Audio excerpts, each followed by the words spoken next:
السلام عليكم ورحمة الله وبركاته. الحمد لله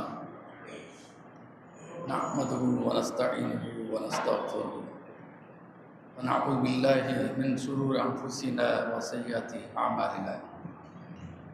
من يهده الله فلا مضل له ومن يضلله فلا هادي له، وأشهد أن لا إله إلا الله وحده لا شريك له، وأشهد أن محمدًا عبده ورسوله.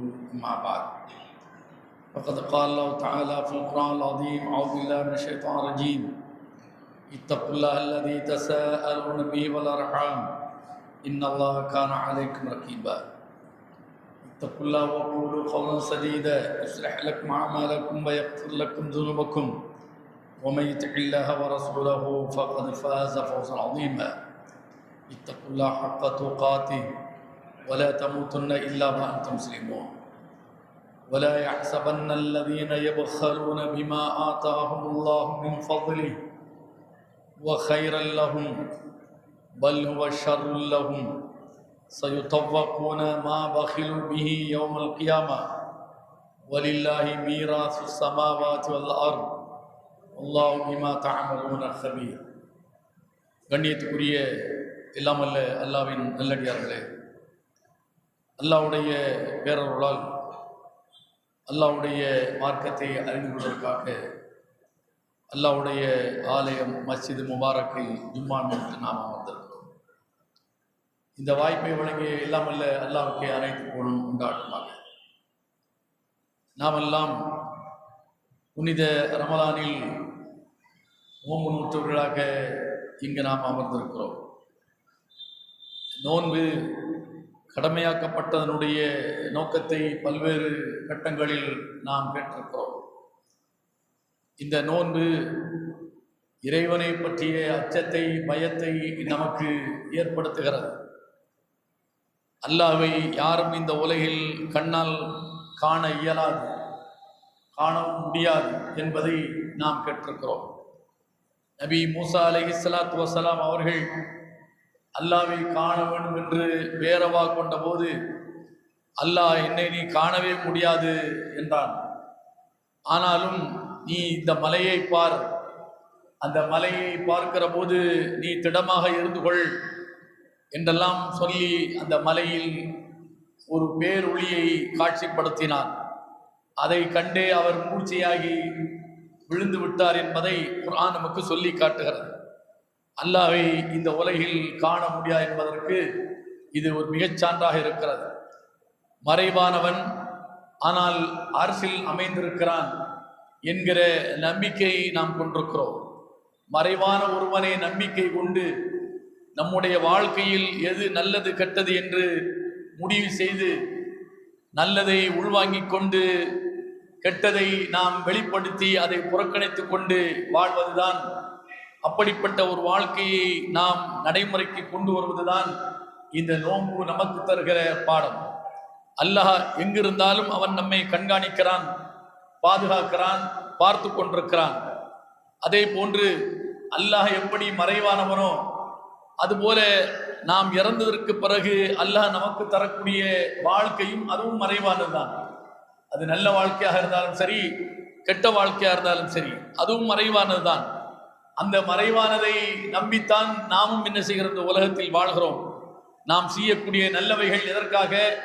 இதன் மூலம் நாளை அல்லாஹ் மறைத்து வைத்திருக்கிற சொர்க்கத்தை நமக்கு தந்துவிட மாட்டானா, நரகத்திலிருந்து நம்மை காத்திட மாட்டானா என்கிற அந்த எதிர்பார்ப்பும் ஆர்வம் தான் நாம் இந்த உலகில் நல்லவைகளை செய்கிறோம்.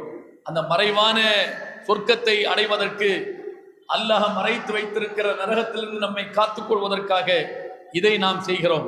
இப்படிப்பட்ட இந்த சூழலில் ஒரு சில செய்திகளை இந்த இடத்திலே நான் குறிப்பிட்டு காட்ட கடமைப்பட்டிருக்கிறேன். அல்லாஹ் கெட்டவனுக்கு நாளை மறுமையில் தண்டனை வைத்திருக்கிறான் என்று பொதுவாக நாம் நம்பிக்கை கொண்டிருக்கிறோம். எந்தெந்த வகையில் கெட்டவன், என்னென்ன வகையில் தண்டனை என்பதையும் குர்ஆன் நமக்கு சொல்லி காட்டுகிறது, ஹதீஸும் நமக்கு கோடிட்டு காட்டுகிறது. அதில் ஒன்றை அல்லாஹ் திருக்குர்ஆனிலே சொல்லி காட்டுகிறான். ولا يحسبن الذين يبخلون بما آتاهم الله من فضله هو خيرا لهم அதாவது அல்லாஹ் யாருக்கு செல்வத்தை வழங்கி இருக்கிறானோ அது அந்த செல்வத்தை பெற்றவன், அந்த வாய்ப்பை அடைந்தவன், அவன் கருமித்தனம் செய்கிறான், அதை செலவழிக்க யோசிக்கிறான், கொடுப்பதற்கு மறுக்கிறான், கொடுக்க வேண்டும் என்கிற எண்ணம் மற்றவனாக இருக்கிறான். அப்படி இருப்பது அது தனக்கு நல்லது என்று எண்ணுகிறான். ஹுவ கைரல்லஹும், அது தனக்கு நல்லது, நன்மை பயக்கும். ஏன் கொடுக்காமல் இருந்தால் காசு என்ன செய்யும்? நம்மிடத்தில் சேகரமாகும், அது சேமிப்பிலே இருந்திருக்கும், அது நம்மை விட்டு போகாது, கரைந்து போகாது, அது நமக்கு நாளை பின்னால் பயன்படும் என்று அவன் நினைக்கின்றான். அதைத்தான் அல்லாஹ் சொல்கிறான், வலா யஹ்ஸபன்னல்லதீன யப்கலூன பிமா ஆதாஹுமுல்லாஹு மின் ஃபத்லிஹி, அல்லாஹ் யாருக்கு தன்னுடைய அருளில் இருந்து வழங்கியிருக்கிறானோ அதில் கருமித்தனம் செய்கின்றார்களே அவர்கள் எண்ணிக்கொள்ள வேண்டாம், ஹுவ கைரல் லஹும், அது அவர்களுக்கு சிறந்தது என்று எண்ணிக்கொள்ள வேண்டாம். மாறாக பல் ஹுவ ஷர்ருல் லஹும், அது அவர்களுக்கு கேடு. ஏன்? வழங்கியது யார்? வாய்ப்பை, வசதியை, செல்வத்தை வழங்கியது யார்? அல்லாஹ் தான் வழங்கினான். அல்லாஹ் வழங்கி இருக்கிறான் என்று சொன்னால் ஏன் வழங்கினான், எதற்கு வழங்கினான் என்கிற அந்த வரைமுறையை தெரிந்து அதன் வழியில் அதை நாம் செலவழிக்க பழகிக்கொள்ள வேண்டும். செலவழிக்காமல் கருமித்தனம் செய்தால் அது ஏதோ நமக்கு நன்மை வைக்கக்கூடியது என்று எண்ணினால் நிச்சயமாக அது உங்களுக்கு நன்மை வைக்காது. பல் ஹுவ ஷர்ருல் லஹும், அது உங்களுக்கு கேடாய்த்தான் முடியும், உங்களுக்கு தீமையாகத்தான் அது அமையும் என்று சொல்லிவிட்டு சயுதவ்வகூன மா பகிலு பிஹி யௌமல் கியாமா, மறுமை நாளில் அவன் எதையெல்லாம் சேமித்து வைத்தானோ, கருமித்தனம் செய்து கஞ்சத்தனம் செய்து எவருக்கும் என்ன, அதாவது ஈட்டாமல் கொடுக்காமல் எவன் சேமித்து வைத்தானோ அதனாலேயே அவன் விலங்கிடப்படுவான், நெருக்கடிக்கு உள்ளாக்கப்படுவான் என்று அல்லாஹ் சொல்லி காட்டுகிறான். ஏன்? வலில்லாஹி மீராஸ் ஸமாவாதி வல் அர்த், வானங்களிலும் பூமியில் இருக்கிற அத்தனையுமே சொந்தக்காரன் யார்? அல்லாஹ் தான். எல்லாம் திரும்ப அவனிடத்தில் தான் போக போகிறது. கோடிக்கணக்கில் நீங்கள் சேகரித்து வைத்தாலும் நீங்களும் நானும் அழிந்து போனால் நீங்கள் சேமித்தது எல்லாமே இங்குதான் இருக்க போகிறது. திரும்ப யார் கைக்கு போகிறது? அல்லாஹ்வுடைய கைக்குத்தான் போகிறது. அதைத்தான் வலில்லாஹி மீராசு ஸமாவாதி வல் அர்த், வானங்களுக்கும் பூமிக்கும் அவன்தான் என்ன வாரிசுக்காரன், அவன்தான் அது அனந்தரக்காரன், அவன்தான் சொந்தக்காரன் என்று அல்லாஹ் சொல்லி காட்டுகிறான். அப்போ கருமித்தனம் செய்யக்கூடியவருக்கு கிடைக்கக்கூடிய தண்டனையை அல்லாஹ் திருக்குர்ஆனிலே சொல்கிறான். இது அல்லாஹ் சொல்லக்கூடிய ஒன்று. அல்லாஹ் சொல்லிவிட்டான், நாம இப்படித்தான் இருப்போம் என்று முடிவு செய்வது என்பது நம்பிக்கையாளர்களுடைய செயலாக இருக்க முடியாது. ஏன்? மறைவான எத்தனையோ விஷயங்களை நான் நம்புகிறோம். வபில் ஆகிரத்தி ஹும் யூகியூன் வல்லதீன யுமினூன பில் கைபி வ யுகீமுன ஸலாத் வ மிம்மா ரஸக்னாஹும் யுன்ஃபிகூன் வல்லதீன யுமினூன பிமா உன்ஸில இலைக் வ மா உன்ஸில மின் கப்லிக் வ பில் ஆகிரத்தி ஹும் யூகினூன். அல்லாஹ் சொல்கிறான், மறுமையை உறுதியாக நம்புவார்கள், அவர்கள்தான் அல்லாஹ்வை பயப்படக்கூடியவர்கள். அப்போ மறுமை நம்பிக்கை நம்மிடத்தில் உறுதியாக இருக்கிறது என்று சொன்னால் கர்மித்தனம் செய்கின்றவனுக்கு கிடைக்கக்கூடிய தண்டனையை நாம் கவனத்தில் கொள்ள வேண்டும். இந்த பாடத்தை இந்த மாதம் நமக்கு தர வேண்டும். அல்லாஹ்வுடைய அச்சத்தை தருவதற்குத்தான் நோன்பு கடமையாக்கப்பட்டிருக்கிறது என்று சொன்னால் இந்த அச்சம் நமக்கு வர வேண்டும். அல்லாஹ் சிலருக்கு குறைய கொடுத்திருப்பான், சிலருக்கு நிறைய கொடுத்திருப்பான், சிலருக்கு கொடுக்காமலே விட்டிருப்பான். அதிகம் கொடுக்கப்பட்டவன் யோசிக்க வேண்டும், அல்லாஹ் நமக்கு மட்டும் ஏன் இவ்வளவு தந்திருக்கிறான், இவனுக்கு ஏன் அரைகுறையாக கொடுத்திருக்கிறான், இவனுக்கு ஏன் கொடுக்கவே இல்லை. அப்போ வழங்கப்பட்டவன் வழங்க வேண்டும், இல்லாதவனுக்கு தர வேண்டும். நடுநிலையாக இருக்கிறவன் அவன் சக்திக்கு தகுந்த மாதிரி தர வேண்டும். தந்து மகிழ்வதில் தான் அவர்களுக்கு வெற்றி இருக்கு, அதுதான் சிறப்பு இருக்கிறது என்பதை சொல்வதற்குத்தான் இந்த வசனத்தை அல்லாஹ் குறிப்பிட்டு காட்டுகிறான். அடுத்து பாருங்கள், நாம் செய்யக்கூடிய செயல்கள் ரெண்டு வகையாக இருக்கிறது. யாருக்கும் தெரியாமல் செய்வது, பிறருக்கு தெரிந்து செய்வது. பிறருக்கு தெரிந்து செய்வதிலேயே தன்னை பாராட்ட வேண்டும், தன்னை மெச்ச வேண்டும், தன்னை போற்றி புகழ வேண்டும். ஓ இவரா, இவர் பெரிய கொடைவள்ளல், இறையில்ல கொடைவள்ளல் என்று மற்றவர்களெல்லாம் சொல்ல வேண்டும் என்பதற்காக வேண்டி செய்கிற செயலும் இருக்கிறது. இதில் எது ஏற்புடையது, எது மறுக்கப்படக்கூடியது என்பதையும் இஸ்லாம் நமக்கு சொல்லி தருகிறது. நபிகள் நாயகம் ஸல்லல்லாஹு அலைஹி வஸல்லம் அவர்கள் சொல்கிறார்கள், அபூ சயீத் குத்ரி ரலியல்லாஹு அன்ஹு இருக்கின்றார்கள், இது புகாரியிலே 4919 ஹதீஸாக இடம்பெற்றிருக்கிறது. சமீஅத்து நபி ஸல்லல்லாஹு அலைஹி வஸல்லம், அல்லாஹ்வுடைய தூதர் சொல்ல கேட்டிருக்கிறேன், யக்ஷிஃபு ரப்புனா அன் சாக்கிஹி, நாளை மறுமையில் எல்லாரும் ஒன்றிரட்டப்பட்டிருப்பார்கள். அல்லாஹ் தன்னுடைய அரிசில் அவன் அமர்ந்திருப்பான். 8 மலக்குகள் அந்த அரிசை, அந்த ஆசனத்தை, நாற்காலியை தூக்கி சுமந்து கொண்டிருப்பார்கள். அப்படிப்பட்ட அந்த நேரத்தில் தான் அணிந்திருக்கிற ஆடையை யக்ஷிஃபு ரப்புனா அன் சாக்கிஹி, தன்னுடைய ஆடையை அவன் விலக்கி கண்டை காலை நல்லவர்கள் பார்க்கும்படியாக செய்வான்.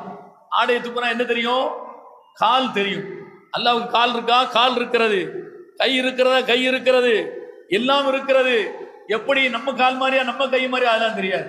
நம்ம தலை மாதிரியா நம்ம முகம் மாதிரியா அதெல்லாம் தெரியாது. இருக்கிறது என்று நம்ப வேண்டும். அப்ப அல்லாஹ் அப்படி கண்டை காலை காட்டுகிற போது ஃபயஸ்ஜுது லஹு குல்லு மூமின் வ மூமினா, ஒவ்வொரு நம்பிக்கை கொண்ட ஆணும் பெண்ணும் அந்த காலை பார்த்தவுடன் விழுந்து சஜ்தா செய்வார்கள். விழுந்து சஜ்தா செய்வார்கள். ஃபயபுகா குல்லு மன் கான யஸ்ஜுது ஃபி துன்யா ரிஆஅன் வ சும்அதன், ஆனால் ஒரு சாரார் அவர்கள் சஜிதாவில் விழ முடியாமல் தவிப்பார்கள். அவர்கள் இந்த உலகத்தில் தொழுதிருக்கிறார்கள், அவர்கள் மறுமையில் சஜிதாவில் விழுவதற்கு இயலாமல் தவிப்பார்கள். ஏன் இந்த உலகத்தில் தொழுதவர்கள் மறுமையில் விழ முடியாமல் போனது என்றால் யஸ்ஜுது ஃபி துன்யா ரிஆஅன் வ சும்அதன், மற்றவர்கள் பாராட்ட வேண்டும் என்பதற்காக, மற்றவர்கள் என்னை பார்த்து மெச்ச வேண்டும் என்பதற்காக யாரெல்லாம் தொழுதார்களோ அவர்கள் மறுமையில் அல்லாஹ்வுடைய காலை பார்த்து தலை வணங்குவதற்கு இயலாமல் போய்விடுவார்கள் என்று நபிகள் நாயகம் ஸல்லல்லாஹு அலைஹி வஸல்லம் சொல்லிவிட்டு சொல்கிறார்கள். ஃபயதுஹபு லியஸ்ஜுத ஃபயஊது லஹ்ருஹு தபகம் வாஹிதா, அவர்களும் விழுந்து சஞ்சா செய்ய முயற்சிப்பார்கள். ஆனால் அந்த முதுகு என்ன செய்யாது? வளையாது. அது அப்படியே கட்ட மாதிரி என்ன செய்யும்? நீட்டி நிமிர்ந்து இருக்கும் என்று நபிகள் நாயகம் ஸல்லல்லாஹு அலைஹி வஸல்லம் சொல்லி காட்டுகிறார்கள். இப்போ பாருங்க, அல்லாஹுக்காக வேண்டி செய்யக்கூடிய வழிபாடு அது சிறியதோ பெரியதோ, அதில் மற்றவர்கள் மெச்ச வேண்டும் பாராட்ட வேண்டும் என்று செய்யப்படுகிற போது அந்த வழிபாட்டுக்கு அல்லாஹ் மறுமையில் எந்த மரியாதையும் தருவதில்லை, இந்த பாக்கியம் அவனுக்கு தரப்படுவதில்லை. இந்த உலகத்தில் விழுந்து விழுந்து சஜிதா சஜிதா தொழுகை தொழுகை என்று தொழுதிருக்கிறோமே, இதெல்லாம் பயனற்றவையாக விழலுக்கு கிடைத்த நீராய் போய்விடும் என்பதை நபிகள் நாயகம் ஸல்லல்லாஹு அலைஹி வஸல்லம் சொல்லி காட்டுகிறார்கள். உள்ளச்சம் என்றைக்கும் உறுதியாக நம்முடைய ஆழ் மனதில் பதிந்திருக்க வேண்டும். எதையும் இறைவனுக்காக செய்கிறேங்கிற என்ற எண்ணம் நம்மிடத்தில் இருக்க வேண்டும். அது மட்டும்தான் நாளைக்கு நமக்கு பலன் தரும் என்பதற்கு இது ஒரு சான்றாக இருக்கிறது. இரண்டாவது, நல்லவர்கள் நல்லவர்கள் எப்படியெல்லாம் நாளை மறுமையில் நடத்தப்படுவார்கள் என்பதற்கு ஒரு சில செய்திகளை நாம் இங்கு அறிந்து கொள்ள இருக்கிறோம். எஹ்ராம் நிலையில் ஒரு மனிதர் இறந்து போகிறார். ஒரு மனிதனுக்கு எப்படி இறப்பு வரும் என்று யாராலும் கணித்து சொல்ல முடியாது. பாத்ரூம் போயிருப்பான், கடைசியில் பார்த்தா பாத்ரூம்ல என்ன அந்த இறந்து போயிடுவார். தட்டி தட்டி பார்ப்பாங்க, போய் அரை மணி நேரம் ஆச்சு, 3/4 மணி நேரம் ஆச்சு, என்னாச்சுன்னு தெரியல, எங்க கடைசியில் பாத்ரூம்ல தட்டி பார்த்தா உள்ள இருக்காரு, இறந்து போயிட்டார். பாத்ரூம் கதவை உடைத்து கொண்டு வந்து அவரை என்ன செய்வாங்க? குளிப்பாட்டி தொழு வைத்து அடக்கம் செய்வார்கள். ஐயோ, இந்த மனுஷன் பாத்ரூம்ல செத்து போயிட்டான், இது ஒரு கெட்ட மௌத்து என்று சொல்லக்கூடியவர்கள் இருக்கிறார்கள். நம்ம போய் பார்த்தோமா? பாத்ரூம்ல மௌத்தாகக்கூடியவன், மரணிக்கக்கூடியவன் கெட்ட மரணத்திற்குரியவன் என்று நமக்கு தெரியுமா? நமக்கு தெரியாது. எந்த நேரத்திலும் எப்படியும் மரணம் மனிதனுக்கு என்ன செய்ய சம்பவிக்கும். ஒருவன் என்ன, அவன் ஒரு புனித யாத்திரையாக போகிறான், போகிற இடத்திலே கூட அவனுக்கு மரணம் சம்பவித்து விடும். என்னடா இது, ஹஜ்ஜுக்கு போறவனுக்கு மௌத்து வந்துருச்சு, அப்போ அவர் பெரிய நல்லவர் என்று நாம் மக்காவிலே போய் இறந்தாரு, நிச்சயமா அவருக்கு சொர்க்கம் தான் என்றும் சொல்லக்கூடியவர்கள் இருக்கிறார்கள். இடம் பொருள் ஏவலை அல்லாஹ் பார்ப்பதே இல்லை. அவனுடைய மரணம் எதற்காக, எந்த எண்ணத்தில் ஏற்பட்டது என்பதைத்தான் அல்லாஹ் பார்க்கிறான் என்பது பல நேரங்களில் நாம் அதை பல உரைகளிலே கேட்டிருக்கிறோம். இங்கு நபிகள் நாயகம் ஸல்லல்லாஹு அலைஹி வஸல்லம் அவர்கள் சொல்லக்கூடிய என்னவென்று சொன்னால், அப்துல்லா பின் அப்பாஸ் ரலியல்லாஹு அன்ஹு அறிவிக்கிறார்கள், பைனமா ரஜுலுன் வாகிஃபுன் பி அரஃபா இது வக அன் ராஹிலதிஹி ஃபவகஸதுஹு, ஒரு மனிதர் அல்லாஹ்வுடைய தூதர் வாழ்ந்த காலத்தில் அரஃபாவிலே ஹஜ்ஜி 9ஆம் நாள் அரஃபாவிலே சங்கமித்திருக்கிற போது ஒரு மனிதர், அவரும் என்ன ஒட்டகத்தில் என்ன இருக்கார், உட்கார்ந்திருக்கார். அரஃபாவில வந்தவர் அரஃபாவிலே ஒட்டகத்தின் மீது என்ன இருக்காரு, அமர்ந்திருக்கிறார். அந்த ஒட்டகத்தில் இருந்தவர் கீழே விழுந்துட்டார். ஒட்டகத்திலிருந்து கீழே விழுந்துட்டார். கீழே விழுந்த அடுத்த நிமிஷமே ஒட்டகத்தை கீழே ஒரு ஏதோ ஒன்று கிடக்குன்னு சொல்லி விசாம அந்த ஒட்டகம் காலால சதுக்கு மிதித்து அவரை கொண்டு விட்டது. அவர் இறந்து போய் விட்டார். அவர் இறந்து போய் விட்டார். கால நபி ஸல்லல்லாஹு அலைஹி வஸல்லம் எந்த நிலையில் இருந்திருக்கிறார்? எஹ்ராம் ஆடையை அணிந்த நிலையில், மேலாடை கீழாடை விண்ணாடையை அணிந்த நிலையில் ஒரு மனிதர் அந்த அரஃபா வெளியிலேயே இறந்து போய் விட்டார். நபிகள் நாயகம் ஸல்லல்லாஹு அலைஹி வஸல்லம் சொன்னார்கள், இகுசிலு பிமாஇன் வசிதரின், தண்ணீராலும் இலந்தை இலையாலும் அவரை குளிப்பாட்டுங்கள் என்று சொன்னார்கள். வகஃபினு ஃபீ ஸௌபை, 2 ஆடையால் கஃன் செய்யுங்கள். இப்ப நம்ம எத்தனை ஆடையால் கஃன் செய்கிறோம்? 3 ஆடையால் கஃன் செய்கிறோம். அந்த இஹ்ராம் ஆடையில் இறந்து போன அந்த மனிதருக்கு 2 ஆடையால் நீங்க என்ன செய்யுங்க? கஃன் செய்யுங்க, அவரை பொதியுங்கள் என்று சொன்னார்கள். வலா துஅன்னிதூஹு வலா துகம்மிரு ரஸஹு, அவருக்கு நீங்க நறுமணம் எதுவும் பூச வேண்டாம், அவருடைய தலைக்கு நீங்கள் புகை போட வேண்டாம், சாம்பிராணி புகை போட வேண்டாம் என்று நபிகள் நாயகம் சொல்லிவிட்டு ஃபஇன்னஹு யுபாஸ் யௌமல் கியாமா முலப்பியன். ஏன் மற்ற மையத்துகளுக்கெல்லாம் என்ன செய்வோம்? நல்ல குளிப்பாட்டி நறுமணம் பூசி அப்புறம் பொதிந்து அவர்கள் நாம் என்ன செய்வோம்? சந்துக்குள்ள வைத்து கொண்டு போய் தொழுவித்து அடக்கம் செய்வோம். ஆனால் இந்த மையத்தை அல்லாஹ்வுடைய தூதர் அவர்கள் நீங்க என்ன செய்யுங்க? இலந்தை இலையை போட்டு நல்ல குளிப்பாட்டிருங்க, 2 ஆடையில் தான் அவரை பொதிய வேண்டும், அவருக்கு எந்த நறுமணம் நீங்கள் பூச வேண்டாம். என்ன காரணம்? நாளை மறுமையில் அவர் எழுப்பப்படுவார். யுபாஸ் யௌமல் கியாமா முலப்பியன், அவர் மறுமை நாளில் அவர் தல்பியா சொன்னவராக எழுப்பப்படுவார். எல்லாரையும் எழுப்புற மாதிரி அல்லாஹ் எழுப்புவான். ஆனா இவர் எழுந்திருக்கும் போது லப்பைக் அல்லாஹும்ம லப்பைக் லப்பைக் லா ஷரீக லக லப்பைக் இன்னல் ஹம்த வன் நிஅமத லக வல் முல்க் லா ஷரீக லக் என்று சொல்லிக் கொண்டே எழுந்திருப்பார். எவ்வளவு பெரிய பாக்கியம் பாருங்க, எவ்வளவு பெரிய பாக்கியம். அப்ப இப்படியும் நல்லவனாக ஒரு மனிதன் இந்த உலகம். ஆனா ஒட்டகம் வீச்சு அவர் இறந்திருக்காரு. அவர் இஹ்ராம் ஆடை அணிந்து ஹஜ் செய்வதற்குத்தான் அல்லாஹ்வுடைய தூதரோடு வந்தார். ஒட்டகம் மிதிபட்டு கீழே விழுந்து ஒட்டகம் மிதிபட்டு இறந்து போய்விட்டார். அவருக்கு அல்லாஹ் இப்படிப்பட்ட ஒரு பாக்கியத்தை வழங்குகிறான் என்று அல்லாஹ்வுடைய தூதர் அவர்கள் என்ன சொல்லி காட்டுறாங்க. அடுத்து பாருங்க, அபூ ஹுரைரா ரலியல்லாஹு அன்ஹு அறிவிக்கக்கூடிய செய்தி புகாரியில் 237 ஹதீஸா இடம்பெற்றிருக்கிறது.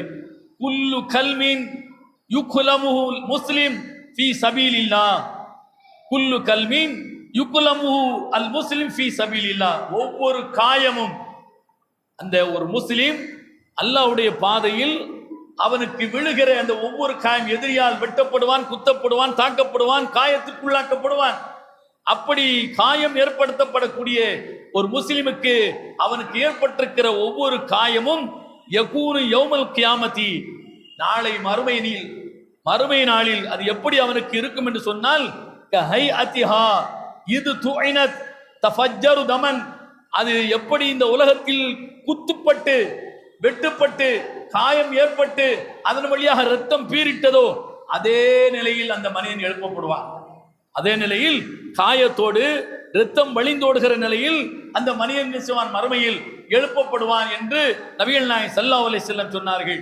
அல் லௌனு லௌனு தம், அந்த ரத்தம் உண்மையான ரத்தமாகத்தான் இருக்கும், ரத்தத்துடைய நிறமாகத்தான் இருக்கும். வல் அர்ஃபு அர்ஃபுல் மிஸ்க், ஆனால் அந்த ரத்தத்தின் வாடை, இப்ப அடிக்கிற ரத்தத்தின் வாடை கவிச்சு வாடை இருக்குமா இல்லையா, அந்த வாடை அடிக்காது. அது கஸ்தூரியினுடைய வாடையை தரும். அந்த ரத்தமாக இருக்கும், சிவப்பா இருக்கும், ஆனா வாடை இந்த வாடை அல்ல, துர்வாடை அல்ல, கஸ்தூரியினுடைய வாடை அந்த ரத்தத்திலிருந்து வெளிப்படும் என்று அல்லாஹ்வுடைய தூதர் சொல்றாங்க. ஏன்?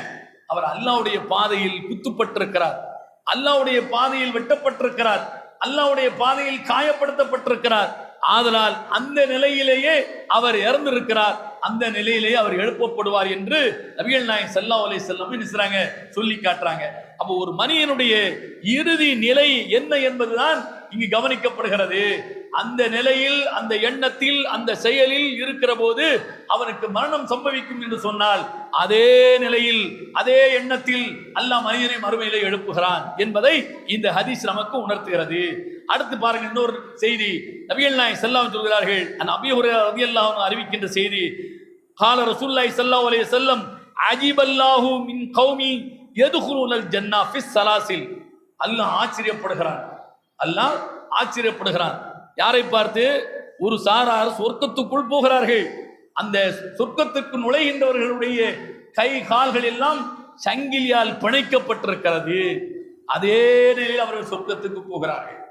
கைகால்கள் எல்லாம் சங்கிலியால் பிணைக்கப்பட்டிருக்கிற நிலையிலேயே ஒரு சாரார் சொர்க்கத்துக்குள் போகிறார்கள். என்ன காரணம்? அவர்கள் அடிமையாக நடத்தப்பட்டு, கைதிகளாக சித்திரவதை செய்யப்பட்டு, அவர்கள் கொடுமைக்கு உள்ளாக்கப்பட்டு அந்த நிலையில் அவர்கள் மரணித்திருக்கிறார்கள்.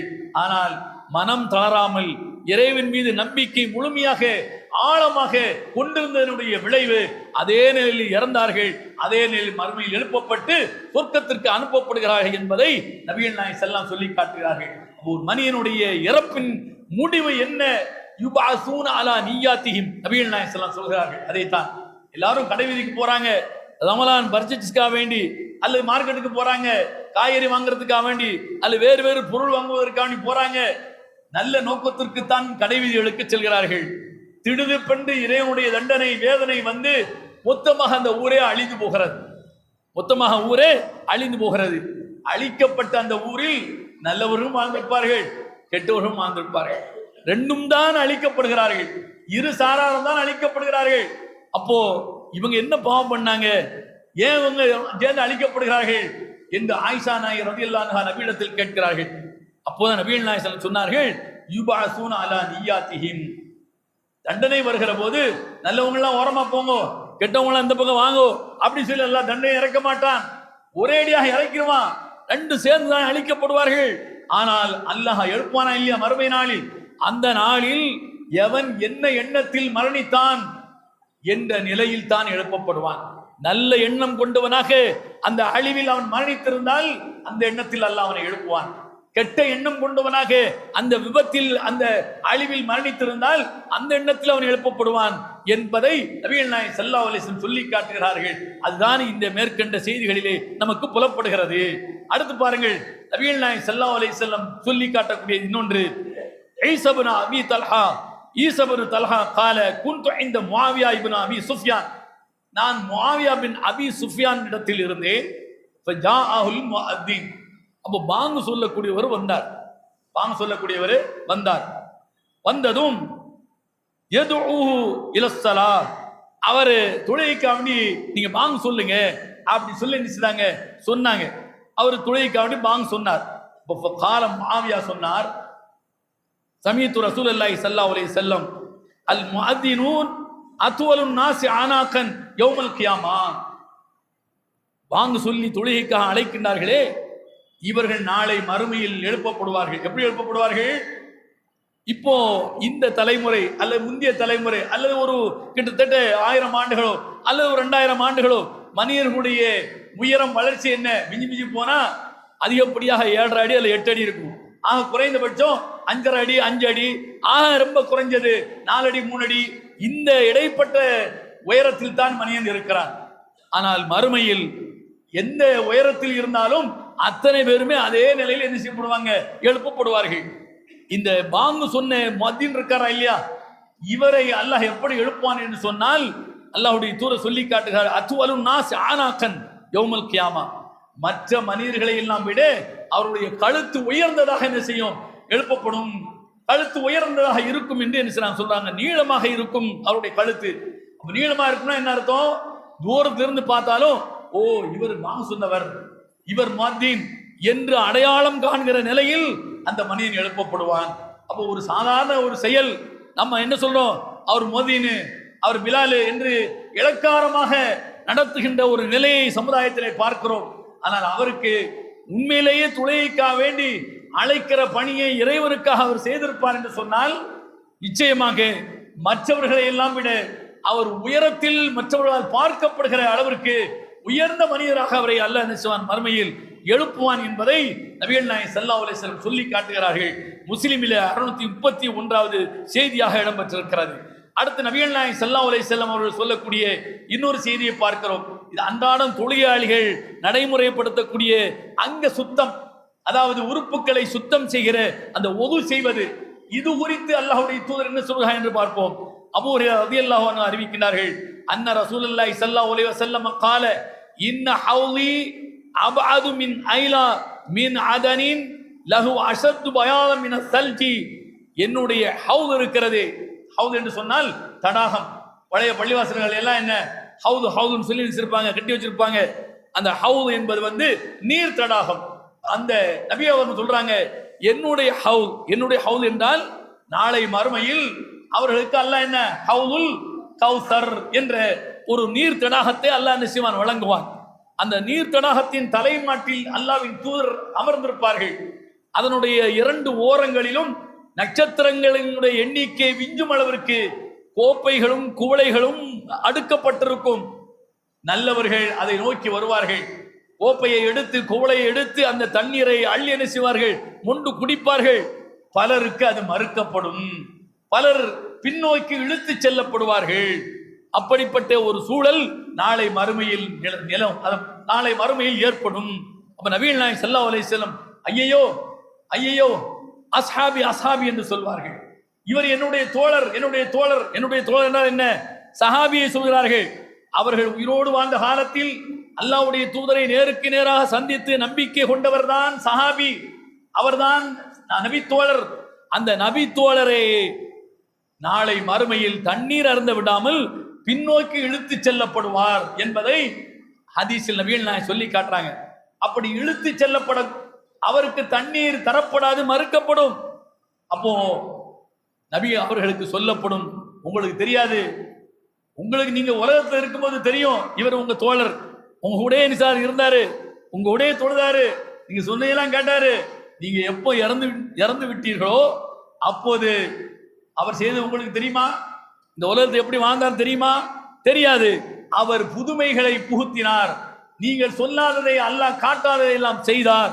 ஆதலால் அவருக்கு இந்த தண்ணீர் அருந்த வாய்ப்பு தரப்படாது என்று நபி அவர்களுக்கு பதில் சொல்லப்படும். இதுவும் ஹதீஸில் இடம்பெற்றிருக்கிறது. இந்த ஹதீஸில் அபூ ஹுரைரா சொல்லக்கூடிய இந்த ஹதீஸில் நபி அவங்க சொல்றாங்க, அந்த அந்த நீர் தடாகம் இருக்குதே, அது ஐலாவுக்கும் அதன் என்கிற, அதாவது வடக்கு அரபு நாட்டுக்கும் தெற்கு அரபு நாட்டுக்கும் இடையில் எவ்வளவு தொலைவு இருக்கிறதோ அவ்வளவு தொலைவு அகலமானதாக அந்த தடாகத்துடைய அகலம் இருக்கும் என்று சொன்னார்கள். சொல்லிவிட்டு நபிகள் சொல்கிறார்கள், லஹு அஷத்து பயாலம் என சல், அது பனிக்கட்டியை விட வெள்ளையாக இருக்கும். அந்த தண்ணீர், அந்த தடாகத்தினுடைய நீர் பனிக்கட்டியை விட வெள்ளையாக இருக்கும். அசல் பில் லபன், பாலில் தேன் கலந்தால் எப்படி சுவையாக இருக்கும் அதை விட சுவையானதாக இருக்கும் அந்த தண்ணீர் என்று நபிகள் நாயகம் சொல்லிவிட்டு, வல ஆனியத்து அக்ஸர் மின் அததின் நுஜூம், அங்கு அடுக்கப்பட்டிருக்கிற குவளைகள் பாத்திரங்கள் நட்சத்திரத்தை விட எண்ணிக்கை அதிகமானதாக இருக்கும். வஇன்னீல அசுத்துன் நாஸ் அன்ஹு கமா யசுத்துர் ரஜுலு இப்ரன் நாஸ் அன் ஹௌதிஹி, ஒரு மனிதன் ஒரு ஒட்டகத்தை, தான் மேய்க்கிற ஒட்டகத்தை தண்ணீர் எங்க இருக்கிறது அங்கு ஓட்டி சென்று அந்த ஒட்டகத்தை தண்ணீர் அருந்த செய்வான். இன்னொரு ஒட்டகத்தை ஓட்டிட்டு வந்தாங்க, நில் பொறு வராத ஓ என்று நினைச்சுவான். அவன் நினைச்சுவான், அவனை தடுப்பான். ஏன்? அவன் ஒட்டகம் தண்ணி குடிக்கணுங்கிறதுக்காக, அவனுடைய சொந்த ஒட்டகம் தண்ணீர் அருந்த வேண்டும் என்பதற்காக வேண்டி அடுத்தவன் ஒட்டகத்தை என்ன செய்வான், தடுத்து நிறுத்துவான். இது மாதிரி நான் என்ன செய்வேன், நபி அவங்க சொல்கிறார்கள், அசுத்துன் நாஸ், நான் சிலரை தடுப்பேன், நான் சிலரை தடுப்பேன் என்று நபிகள் நாயகம் ஸல்லல்லாஹு அலைஹி வஸல்லம் சொல்றாங்க. ஒட்டகத்துக்கு சொந்தக்காரன் அடுத்த ஒட்டகத்தும் தண்ணீர் வந்து குடிப்பதை எப்படி தடுப்பானோ அது போல நான் சில மக்களில் சிலரை நான் தடுப்பேன். காலு யார் ரசூலல்லாஹ், அந்த முதல்ல சொன்னா இல்லையா, அந்த மாதிரி நபி அவர்களுடைய இறப்புக்கு பிறகு யாரெல்லாம் மாறினார்களோ, யாரெல்லாம் புதுமையை புகுத்தினார்களோ மார்க்கத்தின் பெயரால் அவர்களெல்லாம் தடுக்கப்படுவார்கள். அதைத்தான் நபி அவங்க நினைச்சாங்க, இந்த வார்த்தையில நினைச்சாங்க, சொல்லி காட்டுறாங்க. அவங்க எல்லாம் யாரு? என்னை ஏற்றுக்கொண்டு நேருக்கு நேராக நம்பிக்கை கொண்ட சஹாபாக்கள், அவங்களும் தடுக்கப்படுவாங்க அப்படின்னு ஒண்ணு இந்த செய்தியை சொல்லும் போது சஹாபாக்கள் கேட்கிறாங்க, யார சொல்லலாம் அத்தாரிஃபனா யௌமைதி, அந்த நாளில் எங்களை நீங்கள் அடையாளம் கண்டு கொள்வீர்களா? சஹாபாக்கள் உங்களுக்கு தெரியும், ஏக காலத்தில் உங்களோடு வாழ்ந்தவர்கள், உங்களோடு பழகியவர்கள், நேருக்கு நேராக சந்தித்தவர்கள், நம்பிக்கை கொண்டவர்கள். அப்படி இருக்கும்போது அவங்கள உங்களுக்கு அடையாளம் தெரியும். ஆனால் உங்களை நேருக்கு நேராக பார்க்காதவர்கள், அந்த மக்களை எப்படி நீங்கள் அடையாளம் தெரிந்து கொள்வீர்கள் என்று கேட்கிற போது நபிகள் நாயகம் சொல்லுவாங்க, நாம் ஆமாம் அடையாளம் நான் தெரிந்து கொள்வேன். லக்கும் சீமா லைசத்தில் அஹதி மினல் உமம், உங்களுக்கு ஒரு அடையாளம் இருக்கிறது, அந்த அடையாளம் வேறு எந்த சமுதாயத்துக்கும் கிடையாது. அது என்ன அடையாளம்? தரிதூன அலையல் உர்ரம் ஹஜ்ஜலீன், நீங்க நாளை மறுமையில் அந்த ஹவுலை நோக்கி, தடாகத்தை நோக்கி நீங்கள் வருகிற போது உங்களுடைய முகம் கைகள் எல்லாம் வெண்மை படர்ந்த நிலையில் நீங்கள் வருவீர்கள். எதனால்? மின் அசரி உது செய்தனுடைய விளைவால் முகம் பளிச்சென்று இருக்கும், கைகள் பளிச்சென்று இருக்கும்.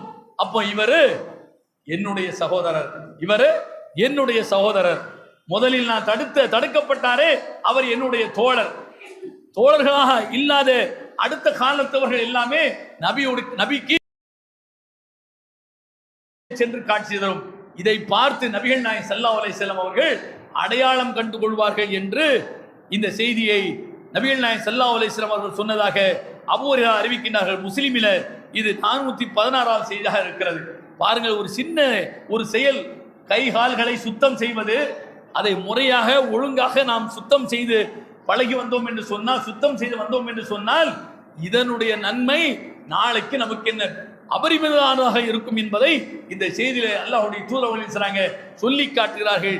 இது மாதிரியான பக்குவத்தை இந்த நோன்பு நமக்கு வழங்க வேண்டும். வாஹிரு அல்ஹம்துலில்லாஹி ரப்பில் ஆலமீன். அல்ஹம்துலில்லாஹ் வஸ்ஸலாத்து வஸ்ஸலாமு அலா ரசூலில்லாஹ் அம்மா பஅத். இத்தகுல்லாஹ ஹக்க துகாத்திஹி வலா தமூதுன்ன இல்லா வ அன்தும் முஸ்லிமூன். நுஐமுல் முஜ்மிர் قال رقيت مع أبي هريرة على ظهر المسجد فتولى فقال إني سمعت النبي صلى الله عليه وسلم يقول إن أمتي يدعون يوم القيامة غرا محجلين من آثار الوضوء ومن استطاع منكم أن يطيل غرته فليفعل. நபிகள் நாயகம் ஸல்லல்லாஹு அலைஹி வஸல்லம் அவர்கள் சொல்லக்கூடிய இன்னொரு செய்தி புகாரியில் 136ஆவதாக இடம் பெற்றிருக்கிறது. அல்லாஹ்வுடைய தூதர் அவர்களுடைய தோழர் அபூ ஹுரைரா சொல்றாங்க. அபூ ஹுரைராவிடமிருந்து இதை நுஐமுல் முஜ்மிர் என்பவர் சொல்கிறார். நானும் அபூ ஹுரைராவும் பள்ளிவாசலின் மேலே ஏறி நாங்கள் என்ன செய்தோம், நின்றோம். ஃபதவல்ல, நபிகள் நாயகம் ஸல்லல்லாஹு அலைஹி வஸல்லம் ஒது செய்றாங்க. பால ஒலி செய்து விட்டு சொன்னார்கள், இன்னி சமியத்து நபிய ஸல்லல்லாஹு அலைஹி வஸல்லம் இன்ன உம்மத்தி யதுஊன யௌமல் கியாமா குர்ரம் முஹஜ்ஜலீன். என்னுடைய சமுதாயத்தவர் நாளை மறுமையில் குர்ரம் முஹஜ்ஜலீன்கள் என்று அழைக்கப்படுவார்கள். குர்ரம் முஹஜ்ஜலீன் என்று சொன்னால் முகம் கை கால் வெண்மை படர்ந்தவர்களுக்கு குர்ரம் முஹஜ்ஜலீன் என்று அரபியில் சொல்வதுண்டு. சில குதிரைகளை நீங்கள் பார்க்கலாம், உடம்பு முழுக்க கருப்பா இருக்கும், முகம் மட்டும் வெள்ளையா இருக்கும். எல்லா குதிரைகளுக்கு மத்தியில் அதை மட்டும் தனித்து என்ன செய்யும், காட்சி தரும். அதை அடையாளம் கொண்டு கொள்ளலாம். இது மாதிரி நாளை மறுமையில் என்னுடைய சமுதாயத்தவர்கள் பொது செய்தனுடைய விளைவால் அவர்களுடைய முகத்தை வைத்து, கையை வைத்து, காலை வைத்து அடையாளம் கண்டு கொள்வேன். குர்ரம் முஹஜ்ஜலீன் என்று அவர்கள் அழைக்கப்படுவார்கள் என்று நபிகள் நாயகம் ஸல்லல்லாஹு அலைஹி வஸல்லம் சொல்றாங்க. சொல்லிட்டு சொல்றாங்க, ஃபமன் இஸ்ததாஅ மின்கும் அன் யுதீல குர்ரத்தஹு ஃபல்யஃஅல். அந்த வெண்மை இன்னும் அதிகமாக வேண்டும் என்று எவர் விரும்புகிறாரோ முடிந்த அளவிற்கு அவர் கொஞ்சம் நீளமாக என்ன செய்யணும், சுத்தம் செய்து கொள்ளட்டும், கழுகி கொள்ளட்டும் என்று நினைச்சாங்க, சொல்லி காட்டுறாங்க. இப்போ நம்ம முன்கையை கழுவுறோம். முதல்ல முன்கைய என்ன மணிக்கட்டு வரைக்கும் நாம் கழுக வேண்டும். முகத்தை கழுவுறோம், இப்படி என்ன முகத்தை கழுவிட்டு விட்டுருவோம். முகம் என்பது நெற்றி, இந்த முடிச்சு, இந்த பக்கம் காது, சோனை, இதற்கு இடைப்பட்டதான் முகம். நம்ம அப்படி கழுவுறோமான பார்த்துக்கிடுங்க. கை, முட்டுக்கை உட்பட கழுக வேண்டும். மிலல் மராஃபிக் வகுசிலு உஜூஹக்கும் ஐதியக்கும் மிலல் மராஃபிக். முட்டுக்கை உட்பட கழுவ வேண்டும். இப்படி என்ன தண்ணியை விட்டுட்டு அதோட என்ன செய்யறோம், போயிடுறோம். இதை தாண்டி என்ன செய்ய வேண்டும், முடிந்த அளவிற்கு எந்த அளவுக்கு நீட்ட வேண்டுமோ அந்த அளவுக்கு நீட்டி என்ன செய்யலாம், கழுகி கொள்ளலாம். அதே போன்று அர்ஜுலக்கும் மிலல் காபை அல்லாஹ் சொல்கிறான், கரண்டை கால் உட்பட கழுக வேண்டும். காலை இப்படி காட்டிடுறேன் சரியா போய் காலுக்கு மேலே, அந்த கரண்டைக்கு கணுக்கு மேல வரைக்கும் என்ன செய்யணும், நீட்டி கழுக வேண்டும். முடிந்த அளவுக்கு நீட்டி செய்தால் அது உங்களுக்கு நாளை மறுமையில் குர்ரம் முஹஜ்ஜலீன்களாக நீங்கள் அழைக்கப்படுகின்ற வாய்ப்பு உங்களுக்கு இருக்கிறது என்பதை அல்லாஹ்வுடைய தூதர்கள் சொல்லித் தருகிறார்கள். இது மாதிரியான பக்குவத்தை, இது மாதிரியான பண்பாட்டை, இது மாதிரியான வழிகாட்டுதல்களை இந்த புனித ரமலானில் நாமும் கையாள்வோம். அல்லாஹ் அதற்கு அருள்வாளிப்பானார் என்று கேட்டு நிறைவு செய்கிறேன். வாஹிரு அல்ஹம்துலில்லாஹி ரப்பில் ஆலமீன்.